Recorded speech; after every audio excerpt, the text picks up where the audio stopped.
I am the tofu golem. Please enjoy the video. You start by identifying which tachometer you have and why that matters. Contact probes read shaft turns directly, lasers read reflective marks, clamp units read electrical pulses.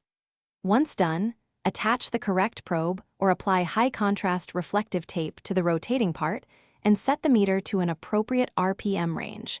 Make sure the machine is stable and that you stand clear of moving parts. This prevents false readings and keeps you safe while you take the first live measurement. Now focus on technique because small errors ruin accuracy. For contact probes, maintain steady light pressure at the shaft center so you don't slow rotation. For non-contact lasers, position perpendicular at about 6 to 12 inches and use a reflective spot. Reflections produce clean pulses.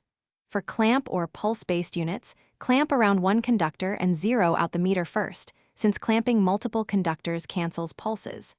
As you record, average 3 consistent readings to reduce transient error and note conditions like load or temperature. Finish by taking 3 steady measurements and averaging them, then compare that value to the manufacturer's spec or expected range to decide next steps.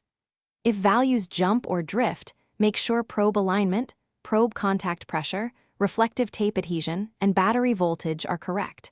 Vibrations and loose mountings are common causes. If accuracy is critical, verify the tachometer against a known reference RPM source or a strobe light. This cross-check ensures your readings are trustworthy before you act on them. Thanks for watching. Consider subscribing if we helped you today.